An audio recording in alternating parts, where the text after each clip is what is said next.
Hello guys, कसे आहेत तुम्ही? खूप सगळे बरे असतील, स्वस्त असतील, मस्त असतील. Welcome back to my YouTube channel. प्रेमला उठवते आता. हा उठत नाही आहे, माल घ्यायला जायचं आहे. तुम्हाला माहिती आहे आपण नारळ लावतो गणपतीमध्ये. हा पोरगा बघा झोपलेलाच आहे, उठून नाही राहिला. मी त्याला बोलली चल माझ्यासोबत, पण तो ऐकूनच नाही राहिला, उठतच नाही. तर म्हणजे माझं म्हणणं आहे, गाडी केली पण ड्रायव्हर आहे, मग कोणी सोबत राहिलं तर बरं राहतं ना, म्हणून मी त्याला सांगते. पण तो उठणार तर ना. प्रेम, ए प्रेम, प्रेम, ए प्रेम, प्रेम, ए प्रेम, प्रेम, येतो का? माल घ्यायला येतो? हां, उठतोय का? चल मग. फायनली माझी तयारी आता झाली आहे आणि मी तयारी करून एकदम ओके आहे. पण प्रेमला उठवते तर तो प्रेम काय उठून नाही राहिला. पण आता जस्ट उठून तो गेला आहे वॉशरूममध्ये. आणि आहे ना, का त्याला सांगितलं आता चल चल चल. तो मी त्याला बोलली की प्रेम आहे ना, तिकडे जाशील ना तर तिकडे 5-6 गेट आहेत. म्हणजे जिकडे आम्ही नारळ घ्यायला जातो आहे ना, तिकडे 5-6 गेट आहेत. तर मी त्याला बोलली माझ्याबरोबरच राहा, हरून बिरून जाशील. तो म्हणतो मी नाही येत मम्मा, मी हरवून जाणार तर. असं म्हणतोय अजून, आणि नाही येऊन नाही राहिला. आणि मला असं वाटतं सोबत कोणी राहिलं तर बरं पडेल असं, म्हणून मी त्याला घेऊन राहिली. तो काय ऐकूनच नाही राहिला. आणि कसं एकदा गेल्या वेळी, नाही सॉरी, गेल्या वेळी मी गेली होती ना एकदा. तर आहे ना, मी त्या एक रिक्षावाल्या मामाला नेलं होतं सोबत. आम्ही माल बुक करून दुसऱ्या दिवशी ते लोक टेम्पोने पाठवणार होते माल. तर आहे ना, काय झालं, तो आहे ना तिकडे हरवून गेला रिक्षावाला मामा. म्हणजे मी दुसरीकडे निघून गेली माल घ्यायला आणि तो तिकडेच हरवून गेला. मग नंतर ना, मी त्याला एवढं शोधलं, एवढं फोन केला, अहो मामा मेन गेटकडे या, मेन गेटकडे या. पण त्या मामाला काही कळलंच नाही. शेवटी बिचारा रडायला लागला. मग नंतर एक वॉचमॅन होता ना, त्या वॉचमॅन त्याला बोलले त्या वॉचमॅनला फोन दे. त्या वॉचमॅननी फोन दिला ना. मग नंतर त्या वॉचमॅनच्या मदतीच्या ह्याच्यानी मग त्या मामापर्यंत मी बरोबर पोचली आणि मग त्याला बरोबर घरी आणलं. मग तसंच मी ना, एक तर कालचा दिवस माझा एवढा धावपळीत गेला. कारण ना, म्हणजे हा माल घ्यायला गेलं ना, एवढा पाऊस आहे ना तरी गरम होऊन राहील. तर हा माल घ्यायला गेलो ना आपण, समजा तर हातामध्ये ना म्हणजे थोडेफार जास्तच पैसे लागतात. म्हणजे 40-50 हजारापर्यंत पैसे लागतात. तर मग मी बोलली, मग काल ना मी खूप, माझ्याकडे ना 1 रुपया पण नव्हता. 1 रुपया पण नव्हता. आणि माहिती अशा टायमाला कोणी आपल्याला मदत करत नाही. मग तरी मी ना कसं तरी करून आईच्या थ्रूनी मी हे केलं, म्हणजे पैशांचं अरेंजमेंट केलं. मला काल ना अक्षरशः मला इतकं रडायसारखं होऊन गेलं ना. आणि खरंच आहे, देव पण ज्याची परीक्षा घेतो ना त्याच्या मागे लागूनच जातो एकदम, असं मला वाटायला लागलं आता. खरंच मला असं हे वाटायला लागलेलं आहे, एकदा ज्याच्या मागे लागून गेला ना त्याच्या मागे लागूनच जातो. दूध गरम केलं आहे व दूध पिऊन घे. तर मग नंतर मग ते झालं. मग नंतर कसे तरी करून पैसे अरेंज केले आणि ते ओळखीचे आहे, त्यांनी आता 10,000 रुपये पाठवले. मग ते काय बोलले माहिती आहे की तुम्ही तुमचा धंदा पाणी करून घ्या आणि त्याच्यानंतर मग जे पण तुमचं गणपतीचं सीझन आहे करून, आणि नंतर मग मला पैसे प्ले करून द्या जेवढे होतील. म्हटलं ठीक आहे, 10-11 तारखेला मी तुम्हाला पैसे प्ले करून देणार, कारण 2च दिवसाचा धंदा आहे. तर यावेळी ना काय प्रॉब्लेम झाला आहे, दरवेळी मी माल बुक करून येते आणि पैसे देऊन येते आणि नंतर ते लोक माल घेऊन येतात टेम्पोनी. तर ते लोक ना 80 रुपये 90 रुपये असे एका गोणीचे घेतात. ठीक आहे. तर यावेळी काय प्रॉब्लेम होऊन गेलं आहे, एक पण म्हणजे आज यावेळी मी उशिरा ऑर्डर करते, लवकर नाही ऑर्डर करत आहे. दरवेळी मी लवकर ऑर्डर करते. मालचा पण भाव खूप महाग झाला आहे. मी त्या भाऊला विचारलेलं फोन करून. आणि आहे ना, त्याच्यानंतर आहे ना, तो टेम्पोवाला आहे ना, त्याने मला 2-3 टेम्पोवाल्याचे नंबर दिले. पण टेम्पोवाला पण काय बोलतो आहे माहिती आहे की 9 तारखेला येणार. मग जर गणपती 7 तारखेला आहे तर मी 9 तारखेला काय करू मला आणून. त्याच्यामुळे मग मी म्हटलं जाऊ दे, मग त्याच्यापेक्षा स्वतःचाच टेम्पो घेऊन जाते, त्याला काहीतरी भाडं वगैरे ठरवून देऊया आपण, आणि इकडून निघून पण जाते आणि घेऊन पण येते असं. तर मग तेच प्रेमला बोलते की चल बाबा लवकर जाऊया आपण, सोबत कोणी राहिलं तर बरं पडतं. तर हा प्रेम आहे तो पण आहे बघा, उठत नाही आहे. तो बोलतो मम्मा मी हरवणार आणि येऊन पण नाही राहिला.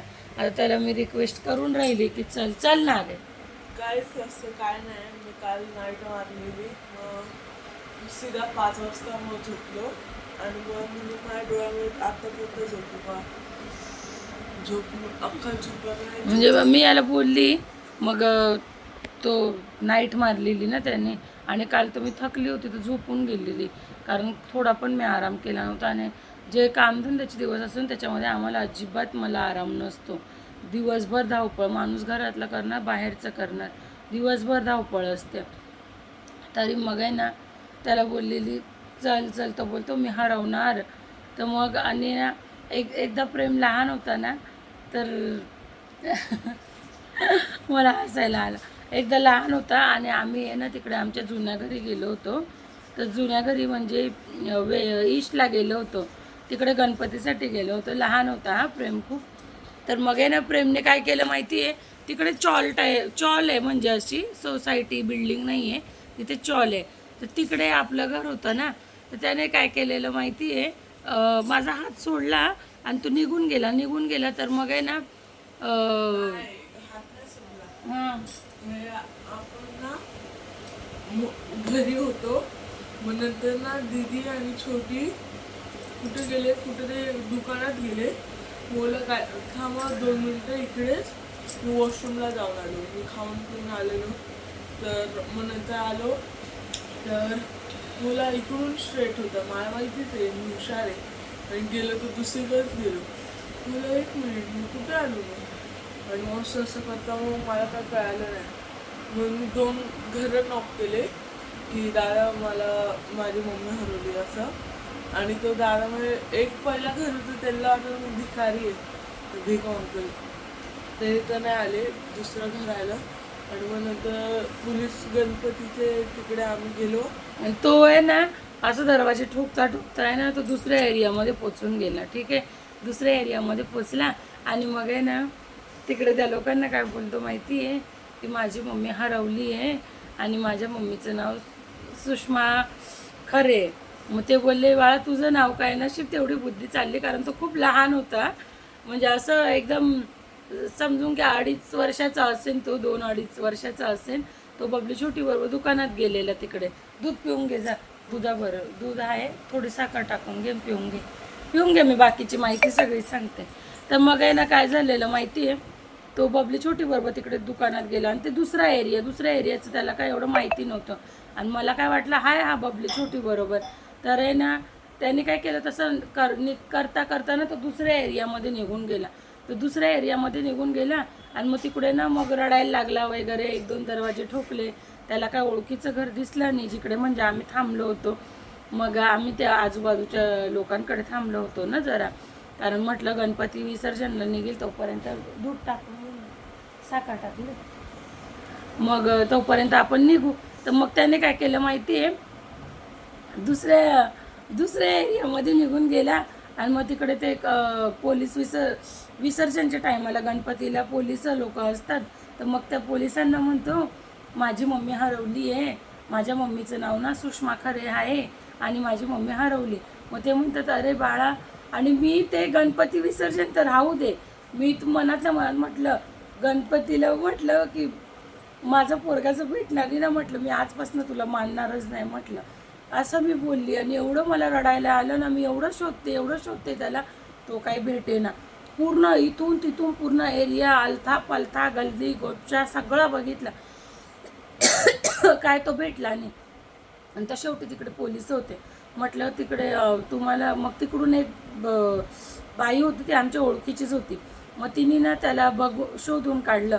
मग तिला म्हणे काय रे बाळा तुझं नाव काय.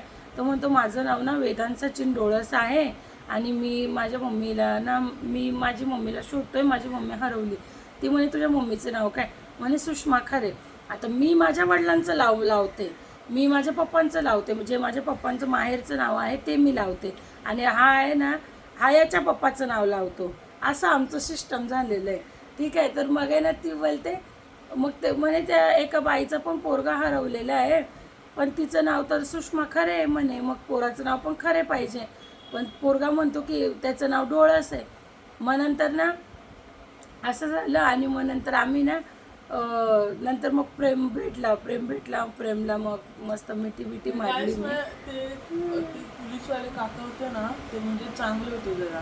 त्यांनी मला असं चाय पण दिलेली आणि भजी पण दिलेली. चहा आणि भजी दे.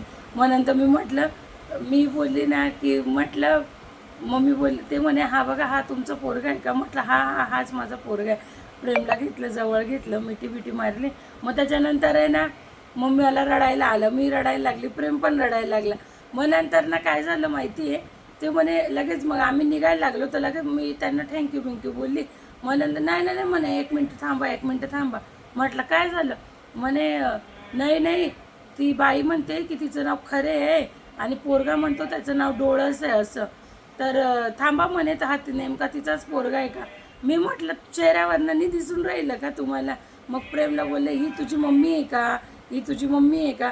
मग प्रेम बोलला हा माझी मम्मी आहे. मग नंतर तेव्हा हे केलं, तेव्हापासून मला ना त्याची हरवायची भीतीच वाटते, खूप भीती वाटते मला त्याच्या हरवायची. आणि मी त्याला एकटं मी सोडतच नाही कुठे जायला. हा एक घरातलं कोणी असेल, मामा असेल, आई असेल, बंटीताई असेल तर बात अलग आहे, पण मी त्याला असं दुसरं कोणाच्या भरोशावर मी सोडत नाही. कारण त्याला 3च जण सांभाळू शकतात, एक माझ्या बहिणी, एक माझी आई, एक माझा भाऊ आणि एक मी स्वतः.